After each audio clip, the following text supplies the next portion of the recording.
മഗ്ഫിറത്തിൻ്റെയും നരകമോചനത്തിൻ്റെയും മാസമായതുപോലെ തന്നെ ദുആഇൻ്റെ മാസം കൂടിയാണ് വിശുദ്ധമായ റമദാൻ. റമദാൻ മുഴുവനും ദുആഇന് ഉത്തരം പ്രതീക്ഷിക്കപ്പെടാൻ പറ്റുന്ന മാസമാണ്. ചില സമയങ്ങൾ കൂടുതൽ ദുആഇന് ഉത്തരം പ്രതീക്ഷിക്കപ്പെടേണ്ടതുണ്ട്. ഏറ്റവും പ്രധാനപ്പെട്ട ഒരു സമയമാണ് നോമ്പുകാരൻ നോമ്പ് തുറക്കുന്ന സമയത്തുള്ള പ്രാർത്ഥന.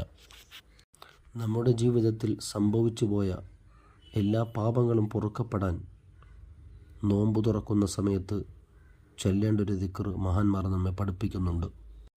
യാ അലീമു യാ അലീമു അൻത ഇലാഹി ലാ ഇലാഹ ഗൈറക യഗ്ഫിരി ദംബൽ അലീമ ഫഇന്നഹു ലാ യഗ്ഫിറു ദംബൽ അലീമ ഇല്ലൽ അലീം.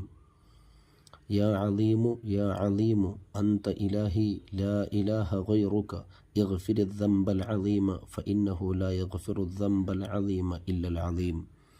ഈ പ്രാർത്ഥന നോമ്പ് തുറക്കുന്ന സമയത്ത് ആരെങ്കിലും ചൊല്ലിയാൽ അവൻ്റെ ഉമ്മ അവനെ പ്രസവിച്ച ദിവസം പോലെ പാപമോചിതനാകുന്നതാണ് എന്ന് മഹാന്മാർ നമ്മെ പഠിപ്പിക്കുന്നുണ്ട്.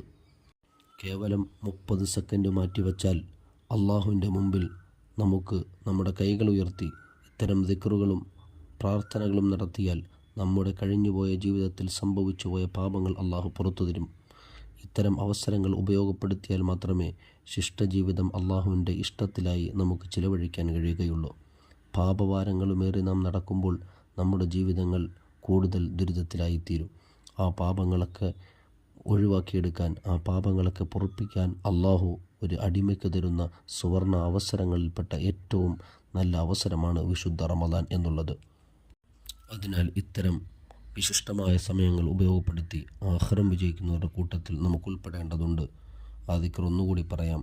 യാ അലീമു യാ അലീമു അൻത ഇലാഹി ലാ ഇലാഹ ഗൈറുക യഗ്ഫിറു ദംബൽ അലീമ ഫഇന്നഹു ലാ യഗ്ഫിറു ദംബൽ അലീമ ഇല്ലൽ അലീം. അള്ളാഹു നമുക്ക് സമ്മാനിച്ച നല്ല സമയങ്ങൾ ഉപയോഗപ്പെടുത്തി ആഖിറം വിജയിക്കുന്നവരുടെ കൂട്ടത്തിൽ അള്ളാഹു നമ്മെ ഉൾപ്പെടുത്തി അനുഗ്രഹിക്കട്ടെ.